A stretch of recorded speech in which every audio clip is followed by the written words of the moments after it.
because this dude had no clue how much danger he just put himself into.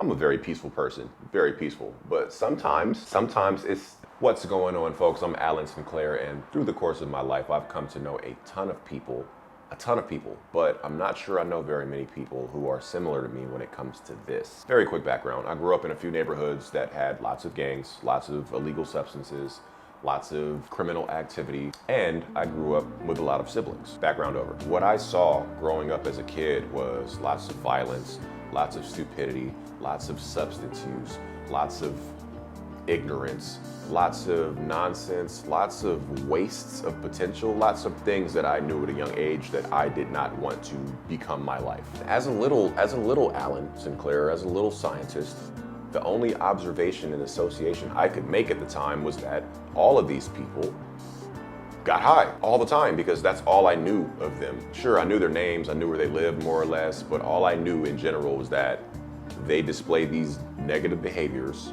and they all get high. So in little scientist Alan's brain, association created. On top of that, I had a brother who was not very much a role model, not somebody you would look up to, and I kid you not, I do not remember when he wasn't high. He was always high. So little scientist Alan figured, if getting high leads that way, I'm gonna go this way. So now not only do I have the influence of the environment I grew up in, I now have the influence of somebody close to me who I live with and, you know, sleep in the same room with and is of the same blood as me. Somebody I don't wanna be like, who is now doing the same things that I associate negatively with those people who were doing the same things. However, I grew up and I learned that the association really isn't that simple. It's not that black and white. All people who get high are not what kid scientist Alan thought they were. So my reasoning changed a little bit. It had to change. When I hit middle school and high school, I had plenty of friends on the basketball team or the football team who were really cool people, not gang affiliated, who were not heavy substance users, who were not the images that I was portrayed or that were portrayed to me when I was little scientist Alan. And they were friends of mine. So I had a moment in my mind where I had to actually face the belief that I had, which was getting high leads to negative behavior. But now I'm being faced with, I have a really good friend who gets high and doesn't display negative behavior. So what do I believe? What changes here? Do I maintain the belief or do I adapt my belief? And so I adapted my belief. And I still do believe there are associations that you can make with people that get high or use anything with negative or counterproductive behaviors. But I don't think you can say that getting high causes those negative behaviors, as young scientist Alan had thought, based off of what he was shown. In the neighborhood that I grew up in, there could have been a number of things that were going on behind closed doors that kid scientist Alan just couldn't see. Daddy issues, missing daddy issues, parental abuse issues. So though my theory adapted to be more encompassing of people, and less binary, less black and white, I still never wanted to do it. Because at this point, I still did believe that there were negative associations, but not the same way I used to. However, now, I just didn't want anything messing or interfering with the way that I thought. Anything. One of my favorite things, being a human, is being able to think the way that I think. I've always been proud of that. I've always protected that. The way that I think, the way that you think, I think people take for granted. The way that you are able to think about things, people take for granted. I don't. I love it and I protect it. So anything that messes with the way that my brain works, unless I have to take it, there's no chance. That cancels drinking, smoking, pretty much all of that, right? Drinking, honestly, I don't see a point in that. For a person like myself, I don't see a point in that. I actually still believe that people that drink a lot, people who drink very heavy, very often, are doing so to cope with deeper issues. And I'm not saying that I don't have deeper issues. I'm saying I don't do that to cope with them. That's not my method of choice. Because I fully understand that though it may make me feel better in that moment, it may make me forget about whatever I'm going through in that moment. Eventually, I gotta come back to reality, right? And when I come back to reality, I will still not have dealt with those problems, and I will have been starting the process of creating a new problem, a bigger problem. So now I compounded what was going on. Plus the taste is just terrible. I don't understand. I really don't understand. The taste is terrible. I tried wine coolers when I was younger. I've had drinks here and there.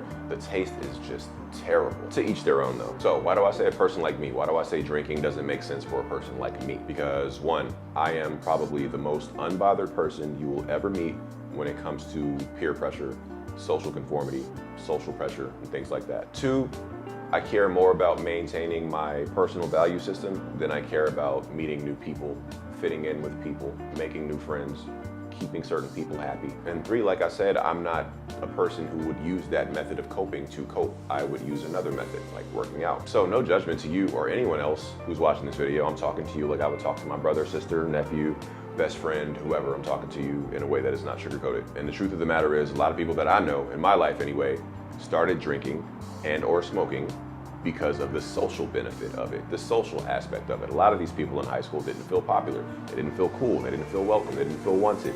But when they started drinking and smoking, everybody hangs out, everybody shares a drink, everybody shares the hit, everybody shares it, and everybody is being social in that moment. And then all of a sudden, you can become the cool guy. You can become the guy that has the good stuff. You can become the guy that has the chill spot where everybody goes during lunch to smoke. I'm not saying everybody in the world, most of the people that I know started doing these things for the social aspect on top of them wanting to feel less bad about something. And a person like me sees that as a shortcut, a quick fix, a get-rich-quick scheme, a diet pill that's supposed to make you lose 50 pounds in 2 days. That's how I see it, and I know that stuff doesn't work. I don't vibe with anything that is trying to circumvent the work and the grind. So I'll tell you a quick story. I was at a kickback a while back in some YouTuber's house in Hollywood Hills or something like that. Long story short, it's like 10 or 15 people around a fire pit, everybody's smoking and passing, right? So I'm chilling next to my boy because I don't know anybody else. And then this guy tries to pass it to me. And this is how it played out. He's an Allen wrench since, you know. Nah, I'm good, thanks. I'm good, thank you. You don't smoke?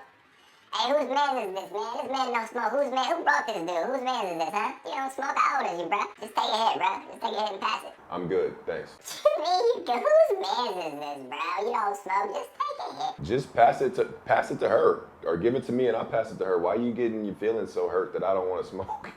You think you better than me or something, bruh?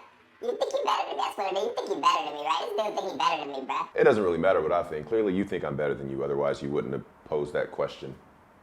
Hey, bro, hey, record this, bro. Record this, bro. Hold up, record this. This dude gonna smoke and we about to fight. We gonna throw hands. That's what's gonna happen. You gonna smoke and we gonna throw hands. And at this point, I'm like crying, laughing. I'm laughing so hard because this dude had no clue how much danger he just put himself into. I'm a very peaceful person, very peaceful. But sometimes it's, today I got time, you know? Sometimes I get there. I knew he wasn't really down to fight. He was just trying to make a scene.